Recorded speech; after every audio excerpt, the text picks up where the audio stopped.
अभी ये जो अर्बन और रूरल की बात हो रही है, नो डाउट इसको हम रेफरल पेशेंट्स कहते हैं या रेफरल पार्टिसिपेंट्स कहते हैं, चाहे वो कराची की भैंस कॉलोनी हो, चाहे वो लाहौर का कोई टीएचक्यू या डीएचक्यू हॉस्पिटल हो गुजरांवाला का। नो डाउट के वहाँ पे फैसिलिटीज़ या इंफ्रास्ट्रक्चर या कैपेसिटी या कैपेबिलिटीज़ ही नहीं मौजूद हैं। तो वहाँ पे जो प्रैक्टिशनर है, लेट्स से मैं बात करता हूँ ऑन्कोलॉजी की। अगर हम बात करें ऑन्कोलॉजी की तो हम बहुत सारे पेशेंट्स हैं जो कि पहली बात तो है कि उनको ट्रीटमेंट ही नहीं मिलता और वो दुनिया से चले जाते हैं। इसीलिए हम कहते हैं ट्रीटमेंट ट्रीटमेंट नाइफ पेशेंट्स। और जो ऑन्कोलॉजी का पेशेंट है उसको क्या रिक्वायर्ड है इस वक्त, क्वालिटी ऑफ लाइफ बेहतर हो जाए। हम एज अ क्लिनिकल रिसर्च उसको होप दे रहे होते हैं। उसको होप किस तरह से दे रहे होते हैं कि वो गुजरांवाला के किसी टीएचक्यू हॉस्पिटल में गया, डीएचक्यू हॉस्पिटल में गया, उसने कहा आप लाहौर चले जाएं। लाहौर शौकत खाना में गया, पता चला जी आपकी स्टेज ये है कि अब आप पैलिएटिव पे हैं। क्यूरेटिव तो दूर की बात है, आप पैलिएटिव पे हैं, सिर्फ दुआ करा लें। और इसी तरह से उसको एनरोल नहीं किया गया, उसको ट्रीटमेंट नहीं मिला। तो अल्टीमेटली कोई प्रैक्टिशनर उसको गवर्नमेंट हॉस्पिटल में भेजता है, और गवर्नमेंट हॉस्पिटल चाहे वो लाहौर का जिना हॉस्पिटल हो, म्यू हॉस्पिटल हो, या वो किसी टीएचक्यू डीएचक्यू हॉस्पिटल हो, तो अल्टीमेटली उसको रेफर कर दिया जाता है कि यहाँ पे क्लिनिकल ट्रायल हो रहा है, आप वहाँ पे चले जाएं। और वो क्लिनिकल ट्रायल का हिस्सा बन जाता है अगर वो क्लिनिकल ट्रायल के मैार के मुताबिक उतरता हो और प्रोटोकॉल के मुताबिक उतरता हो। तो बेसिकली रूरल एरिया से दुनिया भर में ऐसे ही होता है कि रेफरल पेशेंट्स या रेफरल पार्टिसिपेंट्स दिए जाते हैं। हमने भैंस कॉलोनी से बहुत सारा पोलियो का पेशेंट लिया, आगा खान में उनको एनरोल कराया। और बेसिक जो साइट थी, मेन साइट थी, वो आगा खान थी। और भैंस कॉलोनी से इसी तरह पेशेंट को ट्रांसफ़र किया जाता था विद ऑल द फैसिलिटीज़, और वापस भी छोड़ा जाता था। तो उसमें पेशेंट भी हैप्पी होता था और उसको आने जाने का खर्चा भी मिलता था, जो कि एनपीसी का पार्ट है। अगेन मुआवजा दिया जाता है, इसी तरह से उसको खाना पीना भी दिया जाता है, और ये स्पॉन्सर इसमें इन्वेस्ट कर रहा होता है। तो ओवरऑल रूरल एरिया से shifting of patients to the main hospital, ये क्लिनिकल रिसर्च में एक आम ट्रेंड है, और इस तरह से पेशेंट्स को इनरोल किया जाता है।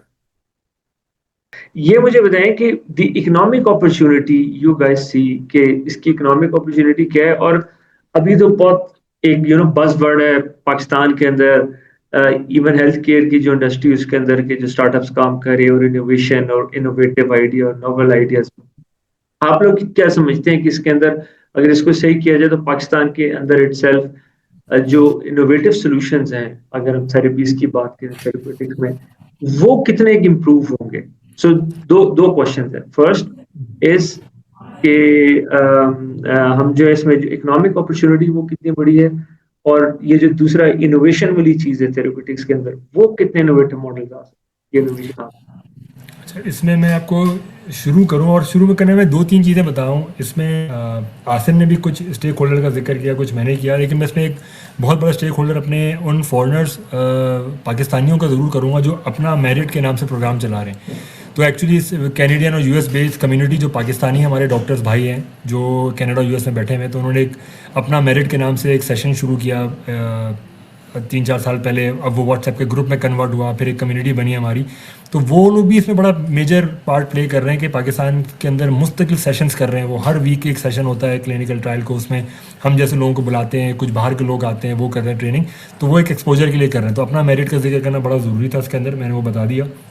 बाबर साहब इस वक्त जो है वो भी आसिम मिनिस्टर के साथ बड़ा क्लोज काम कर रहे हैं, और वेरी सून वो इंशाल्लाह पॉलिसीज़ वगैरह भी आपको सामने नज़र आएंगी। हम लोग सब मिलकर काम कर रहे हैं। थर्ड हमारा डब्ल्यू एच ओ का लकीली लास्ट 2 साल से इस तरफ झुकाव हुआ है पाकिस्तान की तरफ क्लिनिकल ट्रायल के लिए। लास्ट ईयर उन्होंने मुझे अप्रोच किया था और उन्होंने एक रिपोर्ट बनवाई थी डब्ल्यू एच ओ वालों ने मुझसे, पाकिस्तान क्लिनिकल ट्रायल की चैलेंजेस और उनको कैसे ओवरकम करना है और इकोसिस्टम कैसे डेवलप करना है। मुझे डब्ल्यू एच ओ के साथ काम करके बहुत मज़ा आया। एक तो उनके जो टूल्स थे और जो उनकी क्वेश्चन थे, डिस्कशन थी, बड़ी इन्फॉर्मेटिव रही कि जो उन्होंने जो रेफरेंसेस मेरे साथ पेश किए, और हमने पाकिस्तान की लास्ट 10-12 साल की पूरी एक जर्नी उनके साथ डिस्कस करी, उसमें से चैलेंजेस निकाले और उसको कैसे ओवरकम करना, वो सब कुछ था। वो सारी इन्फॉर्मेशन हमसे ले रहे थे, और हमारे लेने के बाद उन्होंने वो मीटिंग्स ड्रैप के साथ करी जाके कि जी हमें ये पॉकेट्स है, इसको फिल करना है। तो वो it's a very comprehensive 50 page report जो हमारी बनी थी, हमने डब्ल्यू एच ओ को सबमिट कराई थी। और उसके बाद वो उन्होंने बहुत सारी साइट्स के साथ मिलकर काम भी करना शुरू किया। तो ये वो कुछ स्टेक होल्डर्स हैं जो इसमें काम करें, नंबर वन। जो दूसरा आपने इकोनॉमी वाला पूछा, मैंने अपने क्लोजिंग मार्क्स में लिखा हुआ था, लेकिन आपने सवाल ये कर लिया कि अभी तो ये चले 87 या 90 बिलियन डॉलर की इंडस्ट्री है ग्लोबली, जिसमें ऑब्वियसली मेजर शेयर होल्डर जो है हमारा वो अमेरिका वगैरह है। लेकिन विद इन द 10 ईयर जो इसका ग्रोथ रेट देख रहे हैं, ये 160 बिलियन डॉलर पे जाएगी इंडस्ट्री। और आसिम ने कहा ना, अगर इसके 1% भी हमने अचीव कर लिया तो ये हमारा जो कहते हैं पाकिस्तान एक ज़राई मुल्क है, तो हमारे ज़रात के जो रेवेन्यू उससे ज़्यादा हम इससे ले जाएंगे। मैं आपको अपनी एग्जांपल दे सकता हूँ कंपनी की, बाकी कंपनीज का सब अपना अपना शेयर डाल लूँगा इसके अंदर। एक रफली एस्टिमेट हम लगाते हैं अपना कि हमारी कंपनी की तरफ से कितना fund Pakistan as a foreign remittance आया। उसमें सिर्फ हॉस्पिटल स्टेक होल्डर नहीं होता, उसमें लॉजिस्टिक्स कंपनीज होती हैं, लैब होती हैं, और जो भी जो एक इदारे इन्वॉल्व हो होते हैं एक ट्रायल को मैनेज करने के लिए, वो सारी कंपनियों का फ़ंड जो हम कैलकुलेट करते हैं। तो लास्ट 3 साल के जो अगर मैं डेटा देखता हूँ, लास्ट 3-3.5 साल के अंदर तकरीबन हमने $10 मिलियन पाकिस्तान इंपोर्ट किया है। ये सिर्फ मैं अपनी कंपनी की एग्जांपल दे रहा हूँ, बाकी कंट्री के मिला लें तो और भी कंपनीज के ज़्यादा जाता होगा। $10 मिलियन के करीब हम प्रोजेक्ट पाकिस्तान वो ला चुके हैं, जो इन्वेस्टमेंट हमारी पाकिस्तान बाहर से आई। तो ये बाहर से वो डॉलर यहाँ पर आया, जो हमारा क्रंच इस वक्त चल रहा है, हम लोग रेमिटेंस फॉरेन डेफिसिट के अंदर हैं। तो मैं कहता हूँ जी, आपके पास प्रोडक्शन के लिए यूटिलिटीज़ चाहिए, बिजली चाहिए, वो आपका सबसे महंगी है, आप नहीं मीट कर सकते, टेक्सटाइल आपका पीछे चला गया। आपको गैस चाहिए, चाहे आप किसी किस्म का कोई प्रोडक्शन का काम करें, आप स्टील मिल लगाएं या कोई दूसरी किसी मैन्युफैक्चरिंग काम, आपको गैस चाहिए, आपके पास गैस भी नहीं मिल रही, आपका ये प्लान भी पीछे चला गया। किसी भी प्रोडक्शन के लिए आपको चाहिए, तो ये इस वक्त एक साइकिल बन गया कि जी प्रोडक्शन आपके पास हो नहीं पा रही, जो रॉ मटेरियल है वो आपका ख़राब है, बेकार है, आप किसी ना मैनेज नहीं कर पा रहे, बाहर आपको चाइना बहुत चीप कॉस्ट में मटेरियल दे रहा, तो सब फंस गए। क्या बेच सकते हैं?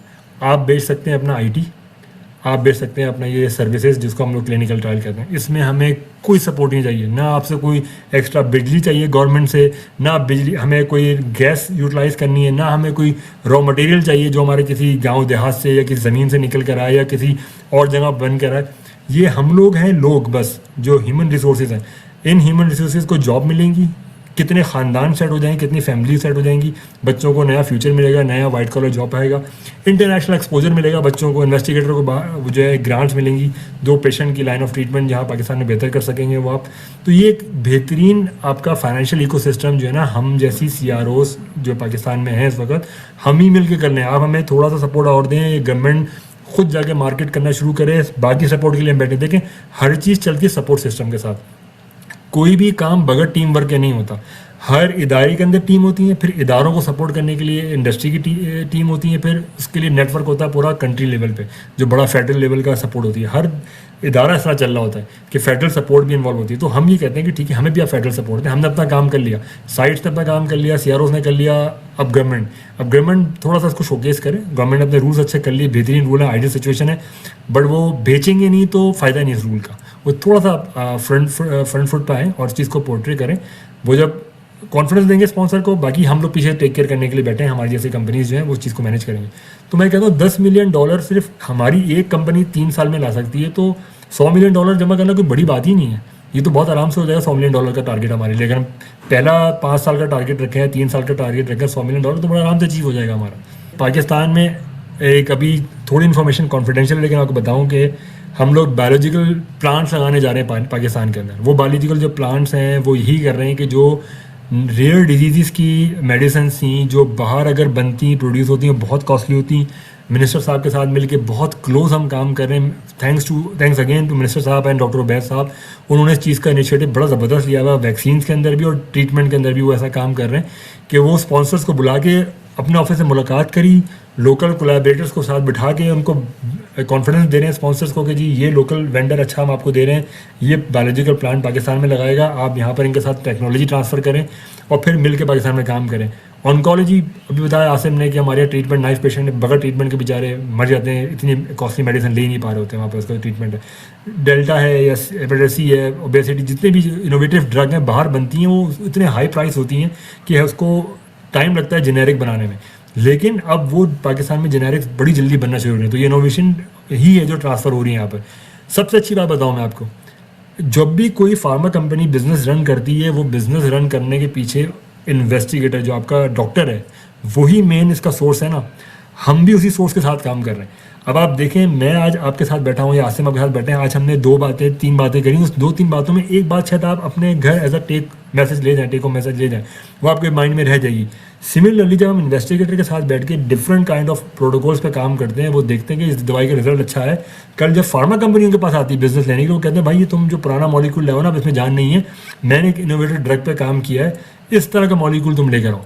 तो फिर वो जो है एक्टिव होती हैं, वो इंटरनेशनल कोलैबोरेशन करती हैं, वहाँ से जो है टेक्नोलॉजी ट्रांसफ़र करती हैं, चाहे वो जेनेरिक बना लें या मीटू ड्रग बना लें, बायोसिमिलर ड्रग बना लें या फिनिश गुड इंपोर्ट कर लें, वो कर रही हैं। तो अल्टीमेटली इसका गोल जो है वो इनोवेशन की तरफ ही है, चाहे वो टेक्नोलॉजी में एडीसी के यूजेज हो, इलेक्ट्रॉनिक डेटा सिस्टम्स हैं, या आपके पेशेंट का कंसर्न फॉर्म है, पेशेंट का जो पेशेंट डायरी है, ये भी इनोवेटिव है। पाकिस्तान में फर्स्ट टाइम इस तरह से हो रहा है। मैंने गेट्स फाउंडेशन की स्टडी में काम किया, वेरी फर्स्ट टाइम पाकिस्तान में।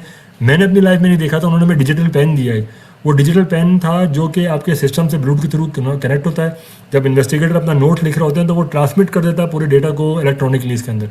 तो ये गैजेट्स पाकिस्तान में आना शुरू हो गए हैं, और हम इसीलिए कर रहे हैं यहाँ पर ये सारी चीज़ें कि जो डेटा आपका वो सिक्योर रहे, उसमें कल को कहीं अल्लाह ना करे कोई फ्रॉड का कोई आंसर आए इसके अंदर। अल्हम्दुलिल्लाह अब तक नहीं आया, आगे भी नहीं आएगा इंशाल्लाह। अच्छा सर, इसमें मैं ऐड ये करना चाहूँगा कि clinical research basically policy makers जो हैं उनको हेल्प कर रही होती है। अगर हम इकोनॉमिक्स की बात करें कि इस वक्त क्या डिजीज ट्रेंड्स चल रहे हैं, क्या ट्रीटमेंट गैप्स हैं, और कौन से रिसोर्सेज रिक्वायर्ड हैं उनको, जिसकी बेसिस पे रहते हुए वो बेहतर बजट्स एलोकेट कर सकते हैं ताकि एक आम आदमी को बेहतर हेल्थ सर्विसेज मिले।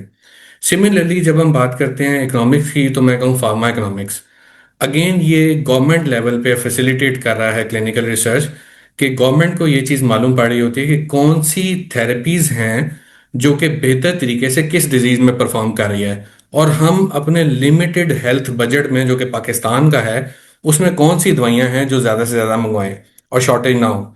अगर हम बात करें फॉर एग्जांपल रेबीज की, हर वक्त शॉर्ट है। इसी तरह हम बात करें वैक्सीनेशन की, तो वैक्सीनेशन मौजूद ही नहीं है, तो वैक्सीनेट होंगे कैसे बच्चे या पॉपुलेशन।